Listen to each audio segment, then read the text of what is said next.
para esse evento. Eu agradeço muito. Realmente, nós estamos na estrada já há 2 anos, né, doutor Humberto? Já com esse novo CPC. São várias as cidades, vários eventos, quarta-feira em Cubatão, semana que vem em Boituva, Caçapava, as aulas na ESA. E é com muita satisfação que eu vejo que cada vez mais nós estamos lotando os eventos.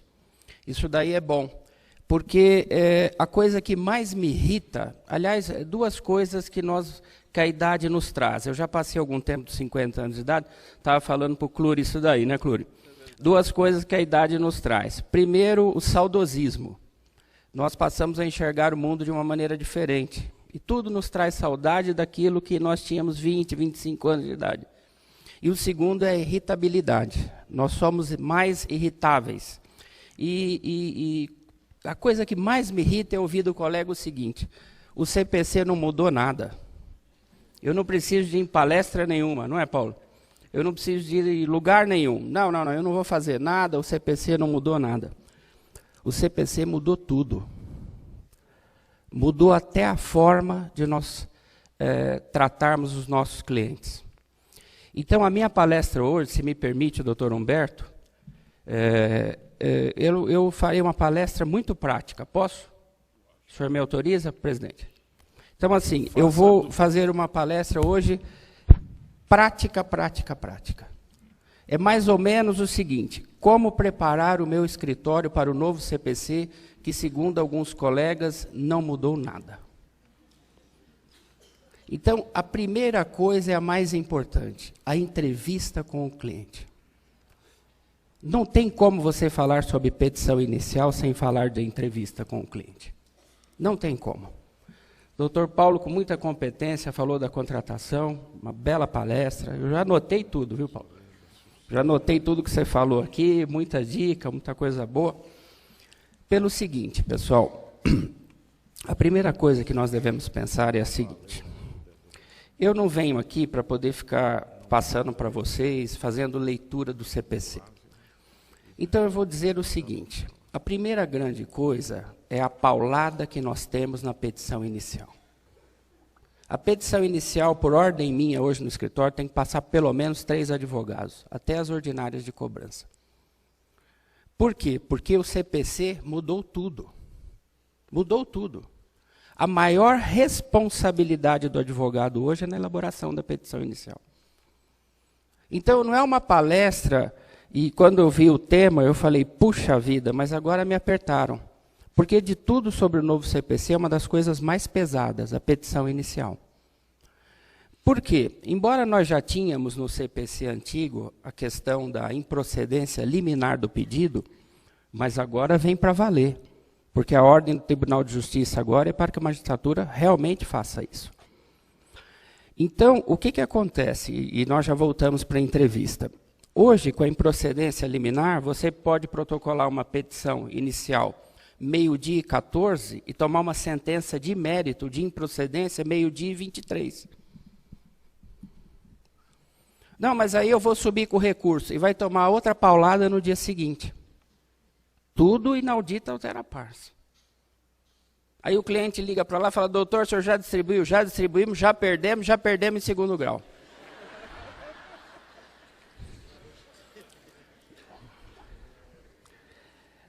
Aí eu pergunto o seguinte, não mudou nada?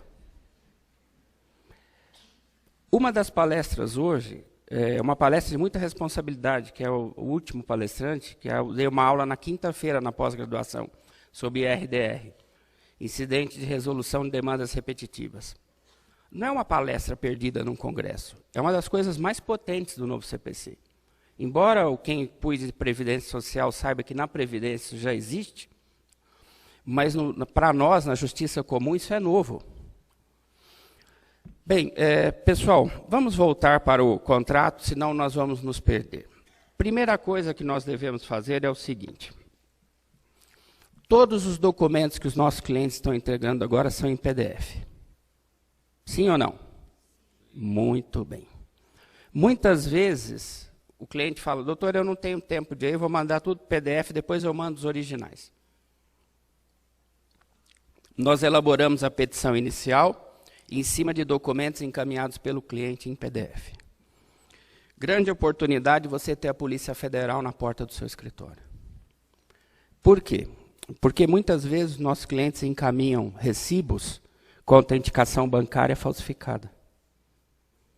E você impetra o mandado de segurança, você ingressa com a petição inicial, o juiz defere a liminar, defere a segurança, e logo depois, em seguida, na contestação, o cara fala, todos os recibos são falsos. E a Polícia Federal vai para cima. O advogado está ou não no bando ou quadrilha? Participou ou não do assunto?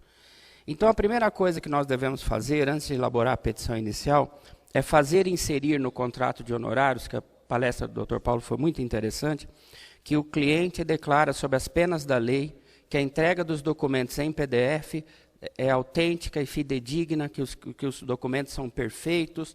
Por favor, pessoal. Isso daí já vai te ajudar muito quando você for chamado na Polícia Federal. Então, a primeira coisa que você deve fazer, alterar o seu contrato de honorários. Fazendo inserir nas obrigações do seu cliente a declaração dele de que os documentos são fidedignos e autênticos sob as penas da lei, isentando o advogado de quaisquer responsabilidades em relação à veracidade deles. Isso você pode anotar. Você vai anotar muita coisa que nós vamos conversar agora. Porque, infelizmente, o tema me deu muita responsabilidade e eu não vou fugir dele com vocês hoje, não. Nós vamos bater tudo aqui como você deve preparar o seu escritório. Então, esse é o primeiro caso. O segundo caso é o seguinte. Mas o CPC não mudou nada. Como não mudou nada? E a litigância de má-fé que está em 20% do valor da causa? Como é que não mudou? E eu não sei se vocês sabem, uma das fatos de litigância de má-fé é a exposição dos fatos. É a não veracidade nos fatos. Então, a primeira coisa que nós temos que parar de fazer no nosso escritório é o seguinte, como nós fazíamos antes. Não na área de família, que na área de família o cliente assina conosco, não é isso? Também tem que assinar. Porque aquelas coisas de sair com 2 travestis e tal, aquilo lá pega. Então, as iniciais de família, eles assinam com a gente, não é isso? Todas as folhas. Na justiça comum, no cível, tirando a parte de família, a gente não faz isso. Muitas vezes o advogado, ao elaborar a petição inicial, ele pede para o cliente o seguinte, passa um e-mail sobre o assunto, o cliente passa 1,5 linha, e nós escrevemos 4 laudas. Responsabilidade sua. O que vai acontecer? Se o juiz mandar uma litigância de má-fé em cima de você e um boleto de 20% do valor da causa para ele te pagar, ele vai levar você lá na OAB, na parte de processo ético profissional. O meu advogado que inventou isso. Ele que vai pagar esse boleto de litigância. Então, a primeira coisa que nós devemos fazer é abandonar o nosso comodismo e devolvermos o e-mail 12 vezes para o nosso cliente. 2 linhas, não. Os fatos têm que vir completos, detalhados. Devolve o e-mail. Você não devolve tanto o e-mail da sua sogra? Devolve esse também. Chega de nós elaborarmos petição inicial com 1,5 linha do cliente. Sim ou não? Como é que foi a batida? A batida foi assim. E você fica naquela... Não é assim, advogado? Nós criamos... Não, nós viemos... E o poste saiu da rua, e o poste colidiu com o veículo, o poste caminhou fora para o leito carroçável, é um poste ambulante, e colidiu com o veículo. Quer dizer, nós criamos os fatos. Não é, doutor Clure? E vamos sofrer os efeitos desse fato. Então, na realidade, a elaboração da petição inicial é um momento de muita responsabilidade para o advogado no novo CPC. Então, me desculpa, a primeira blindagem no escritório é a do advogado. Então, na minha opinião, vocês têm que pedir, devolve o e-mail, fala, eu não vou elaborar a petição inicial com esses fatos. Eu quero fatos fidedignos. Eu quero fatos completos. Quem bateu o carro foi você, não fui eu. Aliás, nesse dia nem em São Paulo eu não estava. Então, por favor, me diga como foi a dinâmica do acidente, desenhe, me mande e assine, que eu vou guardar na sua pasta. Então, essa questão é muito importante. Então, quando você for falar com o seu cliente, você diga a ele isso. Que é da sua responsabilidade. Explique para ele da grandeza que é a petição inicial e converse com ele. Segundo ponto, pessoal. Esse congresso nós estamos falando entre colegas. Certo, doutor Humberto? Então nós vamos falar entre colegas. Sejamos sinceros, porque o advogado... Eu tenho um ditado no interior que diz o seguinte: a assombração sabe para quem aparece. E quando nós iniciamos as nossas petições iniciais, muitas vezes a gente sabe o tamanho da assombração que nós temos. E muitas vezes a assombração volta. Então, a ideia que eu tenho é a seguinte: com o novo CPC, já existia também no antigo, mas o doutor Paulo chegou a trabalhar esse tema, eu tenho um medo de sucumbência em cascata que me pelo. Que diferença isso faz? Toda a diferença do mundo. Você tem que pedir declarações para o seu cliente, para elaborar a petição inicial. Dizer para ele o seguinte: olha, esse tema seu, aqui em... Por favor, vou dar um exemplo da cidade que eu nasci, Bragança Paulista. Olha, em Bragança Paulista, o juiz da segunda, se for distribuído com ele, ele entende que quem ficar preso em porta eletrônica de banco não cabe dano moral. Não, doutor, mas o senhor não sabe o que eu sofri. Não, eu imagino que você sofreu. Mas o Tribunal Paulista é econômico no dano moral.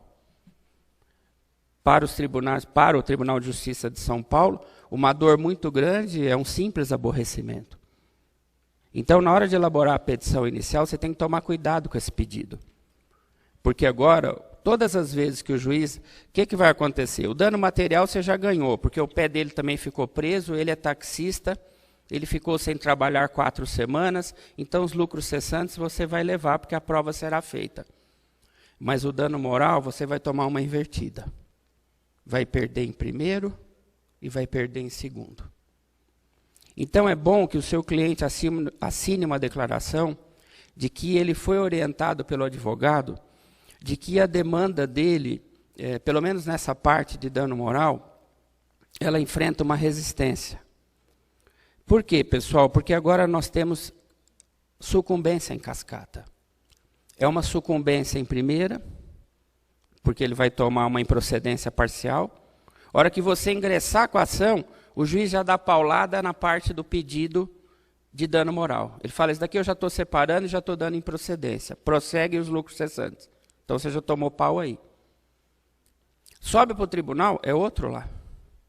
Então, o seu cliente precisa ficar sabendo que ele tem um boleto para pagar em primeiro grau de sucumbência, um boleto para pagar em segundo, volta para cumprimento de sentença, ele vai tomar outro boleto.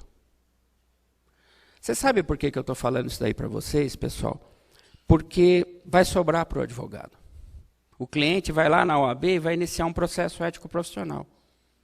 Vai falar: o meu advogado não falou isso daí. Hoje eu tenho 3 boletos de sucumbência para pagar e não sabia de nada disso. Então eu gostaria de responsabilizar o Dr. Durval por esse fato. Outra coisa, pessoal, o CPC está perigoso. Ele verticalizou a jurisprudência. O IRDR é um fato desse. Hoje o juiz de primeiro grau ele está limitado. Não é mais independente como era quando eu comecei direito em 81. Não é mais assim. Hoje em dia, se você for pegar no novo CPC, todas as hipóteses que o juiz ele é obrigado a sentenciar, a súmula da súmula, a súmula da súmula da súmula, o enunciado, o IRDR, várias oportunidades em que o magistrado não pode julgar diferente. Então, aquela nossa advocacia um pouco mais ampla, que você nem lia a súmula, vamos que vamos. Essa súmula não vai dar em nada. Vai dar sim. Então, é muito importante que o cliente saiba tudo isso para elaborar a petição inicial. Que a matéria que ele está trazendo ao advogado é sumulada. Aí você fala assim: mas eu não tem problema. Tem muito problema sim, eu dou palestra no interior direto. Se essa semana dei palestra, o Paulo também, o Clori também. A gente sabe que advogar no interior é mais difícil. Porque você chega para o seu cliente e fala o seguinte: eu não vou demandar isso daqui. O cliente fala: então eu vou no outro advogado. Há uma concorrência. Então, você vai dizer o seguinte: olha, a sua demanda ela é uma demanda difícil. Ela está sumulada.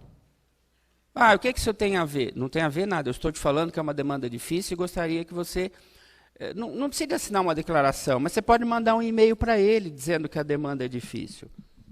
Você pode mandar um e-mail para o seu cliente dizendo que hoje existe a sucumbência em cascata.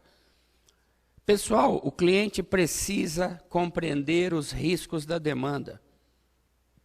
Porque, desculpa o que eu vou falar agora, a corda sempre vai arrebentar para o lado do advogado. Meu advogado que não me disse, meu advogado. Ninguém assume as suas culpas. Mas nós assumimos todas.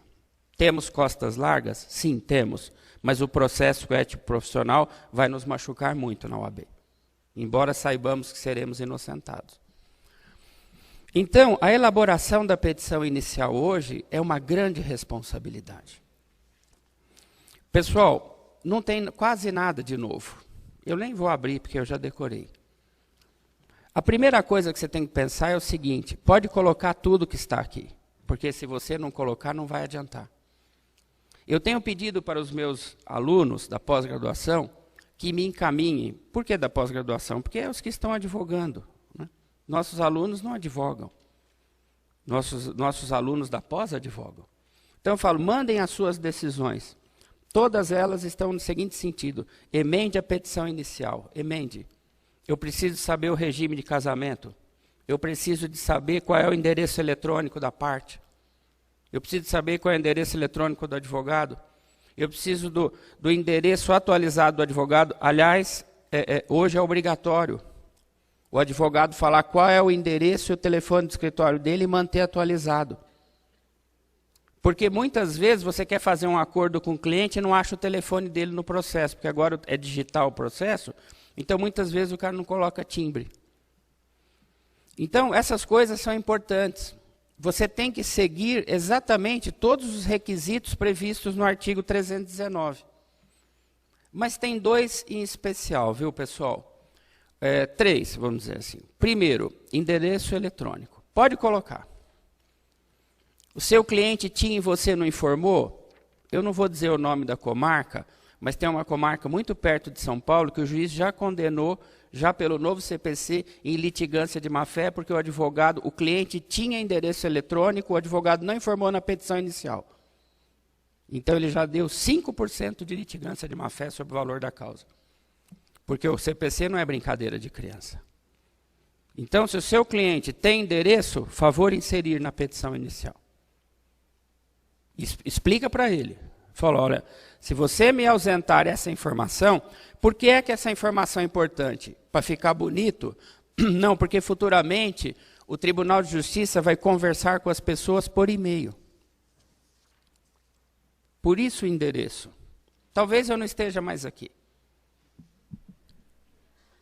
Mas o futuro é esse. Então, se o CPC exige, como requisito do 319, pessoal, vamos colocar. Até porque o juiz fica satisfeito em observar que você leu o CPC novo. Então, se é requisito, vamos colocar. Outro requisito importante. O autor tem que declinar, eu estou dando só os principais, tá? Nós não vamos entrar muito em detalhe aqui, porque a ideia não é ler o CPC para vocês, a ideia é prepará-los para o novo CPC, com um olhar muito bacana sobre a petição inicial e a contestação. Então, o próximo pedido, você tem que colocar se você quer ou não audiência de conciliação. Esse pedido eu quero fazer uma crítica ao Poder Judiciário do Estado de São Paulo. É com muito carinho que, desde o começo dos trabalhos do novo CPC e das discussões, eu imaginei que o Tribunal de Justiça do Estado de São Paulo, pelo menos esse, fosse prestigiar o Sejusc. E ele joga o Sejusc pela janela. 90% dos juízes, e eu tenho feito isso de propósito, eu coloco na minha petição inicial e em negrito, eu quero audiência de conciliação. O juiz fala, eu não vou te dar, você vá à merda, desculpa a expressão. Eu nem quero ouvir a outra parte, se quer ou se não quer. O Sejusc vai demorar e junte a contestação no prazo de 15 dias. Mas espera um minutinho, eu estou pedindo. Eu estou pedindo. Os próprios princípios norteadores, doutor Clure, já falam que o novo CPC tem que prestigiar a conciliação. Olha, se não tem conciliador, não é problema meu, é problema do Tribunal de Justiça. O que ele não pode é afastar a administração da justiça que está na mão do advogado. Alguém precisa de falar para o magistrado que administrar a justiça é dever constitucional do advogado. Mas os melhores juízes do Estado, isso eu posso dizer de cadeira, estão dizendo o seguinte: o autor quer, designa a audiência de conciliação. E eu digo isso daí por dois motivos. Primeiro, vamos prestigiar os conciliadores e mediadores.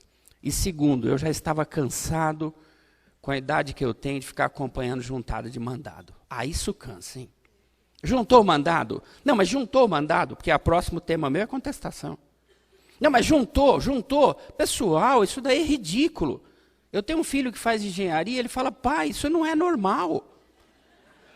Eu falo: bem-vindo ao direito. Eu levei um dia ele no fórum para ver aqueles processos apensados com barbante. Ele falou: o que é isso? Eu falei: minha profissão.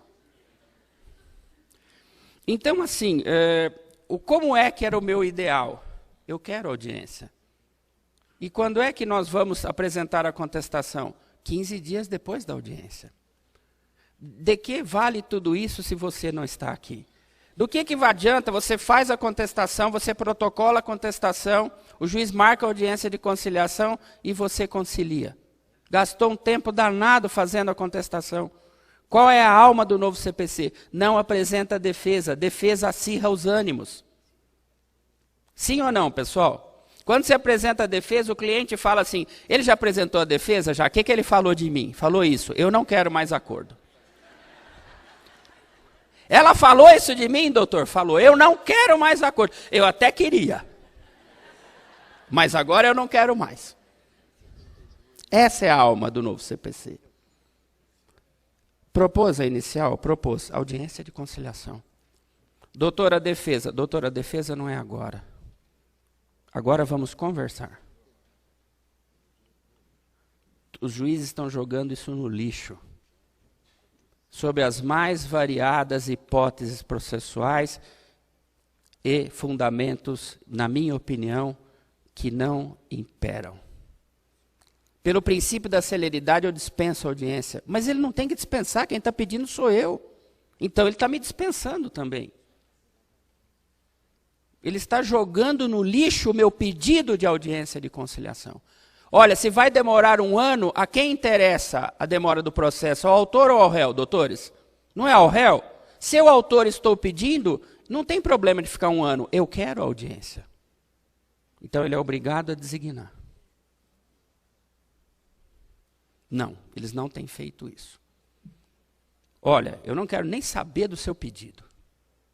Pelo princípio da celeridade, que eu estou passando por cima do princípio da conciliação, que é a alma do novo CPC, eu estou jogando tudo isso fora, eu não estou marcando audiência.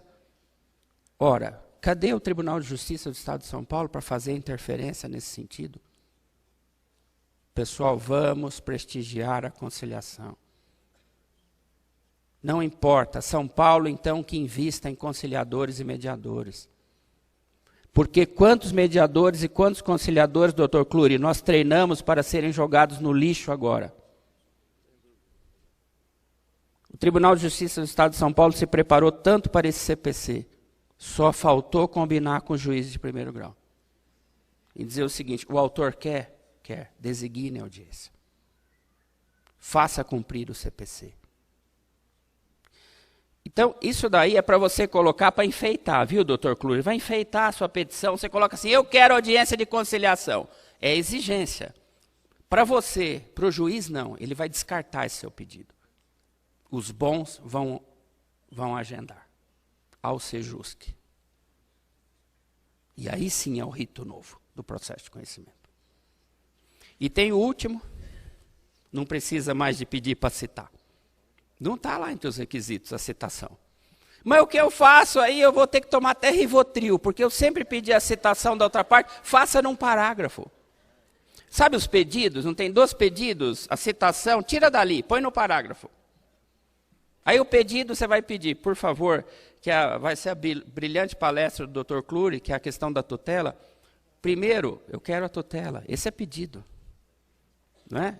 Então, Infelizmente, eu não vou poder aguardar a palestra dele, que eu tenho um compromisso pessoal que eu não consegui, mas eu espero que, pelo seu brilhantismo, vai ser espetacular. Tá? E dizer para essa palestra é fantástica. Até depois eu vou falar um pouquinho. Pessoal, então, não precisa mais de pedir. Tira a citação, põe num parágrafo. Tá? Então, esse é um ponto importante. Continuamos a mesma coisa, tá? Aquela questão de juntar todos os documentos imprescindíveis. Isso daí ainda continua como requisito especial. Tá? Outra coisa importante que eu vejo... a petição inicial, pessoal, não está só centrada no 319. Isso daí é uma dica interessante para vocês. Também é necessário vocês darem uma olhada, porque lá nos procedimentos especiais a coisa muda também. Então, por exemplo, no 542,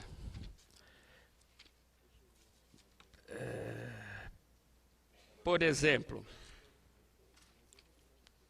que é esse daqui, olha, das ações possessórias. Olha, embargos de terceiro. Diz lá, 677, da petição inicial. Na petição inicial, o embargante fará prova sumária de sua posse. Então, o que acontece? Lá nos procedimentos especiais, além de tudo aquilo que vocês viram, né, na parte do 319, você deve, lá nos procedimentos especiais, tomar cuidado. Porque muita gente chega e fala o seguinte, não, mas a minha Bíblia de petição inicial é só o 319, e quebrou a cara. Porque nos procedimentos especiais eu tenho requisitos especiais. Olha o 542. Na petição inicial de consignação em pagamento, o autor requererá. Então, dica que eu dou aqui para vocês. Não pense que a petição inicial está limitada ao 319, os requisitos. Quando você entrar em procedimentos especiais, é necessário dar uma lida dentro do procedimento especial, porque ali também eu tenho informações importantes para você inserir na sua petição inicial. Toma cuidado com isso, viu, pessoal? Porque o juiz vai pedir para você emendar. Ele vai falar, doutor, muito obrigado, eu vi que o senhor atendeu direitinho o 319, mas está faltando o do 542, está faltando o do 677, e vai pedir para você emendar. Na minha idade, isso daí já é complicado. Pô, mas Durval, mas você me envergonha. Um homem que dá palestra, só estuda isso daqui, vai no banheiro e lê CPC, e ainda me erra. Então, isso daí é importante. Pessoal, falamos em sucumbência em cascata, falamos do e-mail do cliente com os fatos. Vamos falar um pouquinho sobre o 77, parágrafo 2º, que eu já quero entrar em contestação, que eu não posso atrasar o Congresso, mas o tema é fantástico, né? Petição inicial e contestação, meu Deus, faltou recurso, aí também era 2h30 falando. Então, o que fala lá esse dispositivo, né? Diz lá.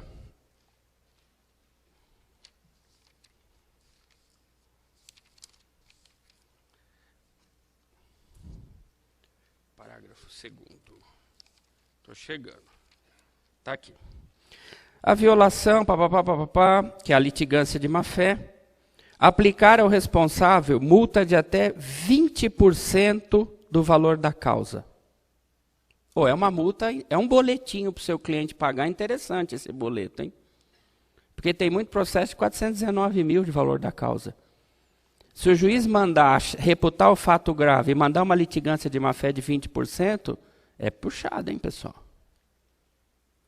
Então, a nossa responsabilidade na hora de elaborar a petição inicial é muito grande. E o parágrafo 5º, vocês estão anotando tudo, 77, parágrafo 5º, diz o seguinte: quando o valor da causa for irrisório e inestimável, a multa prevista no parágrafo 2º poderá ser fixada em 10 vezes o valor do salário mínimo. Aí você vai falar, mas ainda bem que ele deu R$1.000, né? Então a sucumbência era 20% de R$1.000, não, 8.900 de sucumbência, de litigância de má-fé. Sempre o boleto é alto. Tá bom, não é um boleto nosso? Não, litigância de má-fé o advogado não paga. Tem um juiz que dá aula comigo, na ESA, inclusive, e ele fala o seguinte, que a coisa que ele mais odeia é quando o advogado elabora a jurisprudência. Falou, olha, segundo a jurisprudência do Paraná, e ele elabora a jurisprudência, o advogado. Então, ele cria a jurisprudência. E ele fala que ele fica louco, porque ele fala, puxa vida, mas o cara trazer uma jurisprudência falsa, isso não é do cliente, né? O cliente não tem essa capacidade. Isso é coisa do advogado. Então, ele oficia a ordem e dá uma litigância de má-fé para o cliente pagar. Mas essa litigância é nossa. Então, assim, cuidado, pessoal. A petição inicial, ela, só para fazer um resumo, então, para poder passar para frente aqui, para a contestação. Então, vamos resumir assim, 319, de capa a capa. Tá? Não se preocupa, se ela tiver vícios ou defeitos sanáveis, o juiz vai pedir para você emendar, fica tranquilo. O código está muito amistoso no manejo da advocacia. Olha que eu estudo processo civil desde a faculdade, eu sempre fui apaixonado por processo civil. Se eu tivesse que casar com uma matéria do curso, eu casaria com o processo civil. Não é? Mas outros casariam com o direito penal, não é? Cada um enxerga uma beleza numa disciplina. Então, não lembre-se que se for procedimentos especiais também observar, faça uma entrevista adequada com o seu cliente, tome cuidado com essas coisas que eu disse, tá? Cuidado com os pedidos que você faz ou fazia no código antigo, dizendo, eu vou socar um monte de pedido que eu vou fazer uns 5 para ganhar 2. Você toma cuidado. Por quê? Porque quando o juiz, e eu estou terminando essa parte para entrar em contestação, a parte de honorários advocatícios, que foi a palestra do Dr. Paulo, é o seguinte, pessoal, agora nós não podemos mais compensar honorários advocatícios. Então, o que acontece? Quando você manda 5 pedidos para ganhar 3, você já tomou um provimento parcial. O juiz já deu procedência parcial. Então, você ganhou um pouquinho e perdeu um pouquinho. Esse que você perdeu um pouquinho, ele vai pagar a sucumbência. Na própria audiência, eu já tive essa audiência no novo. O juiz deu parcialmente procedente. Aí ele virou, o juiz ainda foi muito legal, foi uma juíza. Ela falou, olha, o senhor vai pagar honorários para esse advogado e ela vai pagar honorários para aquele advogado. Eu já vou avisando, hein, que o advogado não compensa mais sucumbência. Então, aqui é um boleto para cada cliente. Aí o cliente fala, doutor, eu não sabia disso. Precisamos conversar um pouco mais com eles, tá?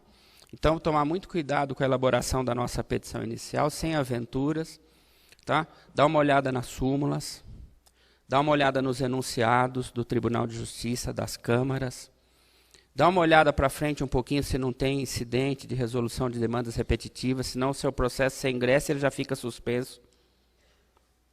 Tá? Então, assim, vamos tomar um pouquinho de cuidado, porque... desculpa esses colegas que falam que o CPC não mudou nada, o CPC mudou tudo. Tá? Essa coisa de não mudou nada é o segundo casamento só. Você sai do primeiro e fala, agora eu vou entrar no segundo, vai mudar tudo. Não, só no primeiro mês, é um amor só. 1 ano depois é o mesmo casamento. É com outra. Mas é tudo igual. Certas coisas não mudam. Contestação. Ah, se já estava bonita a petição inicial, hein? Imagine a contestação. Que alegria. Pessoal, a contestação é a peça mais fácil do processo. Enquanto a petição inicial é a peça mais difícil, a contestação é a peça mais fácil. Você tem que pegar a petição inicial, tirar uma cópia dela, ou imprimir agora em PDF, e pegar uma canetinha daquela Silva Pen, a de 6 ou a de 12 Silva Pen, né? Não é da sua época, né? E riscar. Porque o que acontece? Pelo princípio do ônus da impugnação especificada, que está lá no 341, o que diz? Incumbe também ao réu manifestar-se precisamente não é de qualquer jeito, a palavra é bem positiva, precisamente sobre as alegações de fato constantes da petição inicial, presumindo-se verdadeiras as não impugnadas. Então vamos lá, 2 dicas para a sua contestação. A primeira grande dica, queridão, bate em tudo.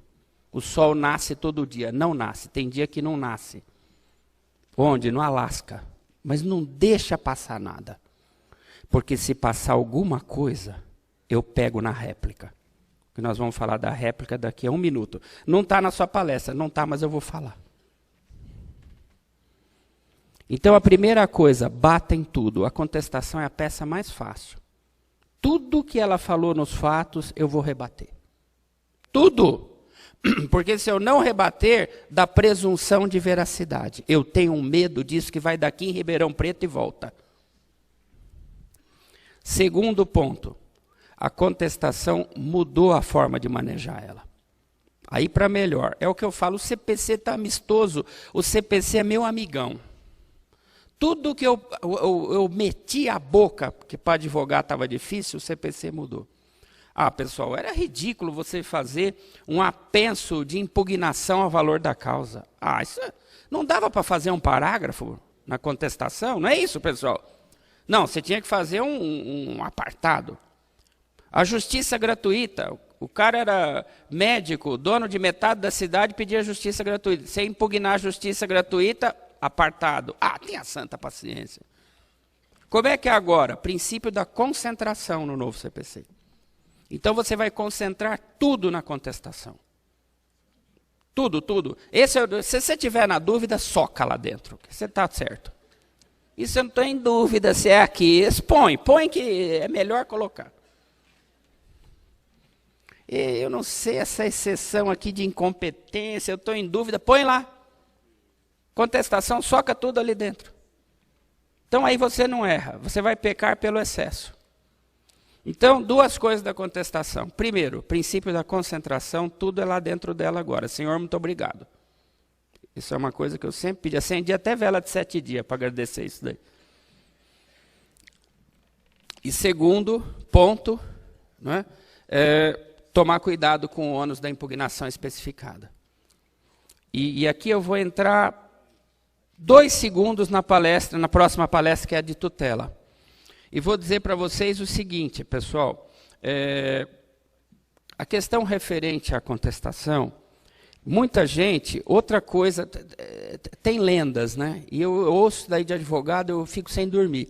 O advogado fala o seguinte para mim: a reconvenção é uma peça que eu nem faço. A réplica é uma peça que eu nem faço. Ah, não serve para nada. Meu Deus! Quando o juiz fala réplica, ele fica esperando você pedir a impugnação. Ele fala, não é possível que ele não vai ver isso daí. Não é possível que ele não vai pedir presunção de veracidade. Não tem sentido. E o cara perde o prazo e não faz. O juiz fala, Senhor. Próxima, tutela da evidência. A réplica hoje, eu posso dizer, de larga escala, é uma das peças mais importantes do novo CPC. Por 2 motivos. Ônus da impugnação especificada e pedido da tutela da evidência, que é a próxima palestra depois da minha. É na réplica que você pede um dos motivos para pedir tutela da evidência. Então a próxima palestra é imperdível. É a próxima agora. Então, pessoal, a contestação, o que é importante é isso. A reconvenção ainda tem muita discussão, se a reconvenção é dentro da contestação ou se é fora. Não é? Estamos divididos, eu mesmo dou aula com professores, uns falam que vai fazer peça apartada, outros falam, enfim. Não é? Mas fique tranquilo, se você quiser inserir a reconvenção dentro da contestação, pode fazer. Peque pelo excesso, soca tudo lá dentro. Tá? Então, isso é importante. A réplica, nós já falamos, a veracidade, a evidência. Pessoal, tem 3 novos dispositivos no CPC sobre a contestação, que, pelo adiantado da hora, eu não vou conseguir trabalhar aqui, eu não quero atrasar o congresso, mas eu vou deixar a dica para vocês, o 338, o 339 e o 340. Alguns são regras que estão aqui, ó. Regras principalmente de incompetência, tá? E são pontos importantes também, né? Como, por exemplo, havendo alegação de incompetência relativa, a contestação poderá ser protocolada no foro do domicílio do réu, mas aqui também é um detalhe muito grande, eu preciso de uma aula inteira para falar sobre isso, eu estou limitado a 1 hora. Não que uma hora não dê, mas esse congresso, ele quer trazer à baila, o intuito do Dr. Humberto e da OAB, é trazer para vocês a nossa responsabilidade como advogados. Não é isso, Dr. Humberto? A largueza. Porque eu sou sincero para vocês, eu nunca me vi fora desta profissão. Eu não consigo me imaginar sem a carteira cor-de-rosa da ordem. Se não fosse advogado, seria certamente um advogado público. Um procurador do Estado, um procurador do município. Defensoria eu não sei, porque a defensoria quer separar da OAB, então eu já não tenho mais. O defensor não é advogado. É uma carreira fora da ordem. Então, estou um pouco preocupado. Então, eu estou tirando a defensoria, porque se para ir para lá precisa de perder minha carteira cor-de-rosa, eu não quero. A AGU, por exemplo, tem a carteira cor-de-rosa, a Advocacia Geral da União. Enfim, então, pessoal, esse é o nosso intuito. Né? Reconhecer, número 1, que o novo CPC mudou tudo. Mudou muita coisa. Lógico que ficou a alma. A alma nossa não muda, mas nós mudamos. Se o novo CPC mudou, você tem que mudar também. Por quê? Porque o ser humano é refratário à mudança, sim ou não? Nós não gostamos de mudar de casa, nós não gostamos de mudar, mas aqui você tem que mudar. E eu quero fazer um agradecimento muito especial a cada um de vocês, advogados e advogadas que estão hoje aqui, que deixaram o conforto do seu lar, o conforto da sua residência, para prestigiar esse congresso. Isso me traz uma alegria muito grande. Por quê? Porque eu tenho profundo orgulho da minha profissão e eu posso dizer para vocês que vocês dão, na minha opinião, um exemplo do advogado que sai do seu conforto e vai buscar o conhecimento para tornar a advocacia cada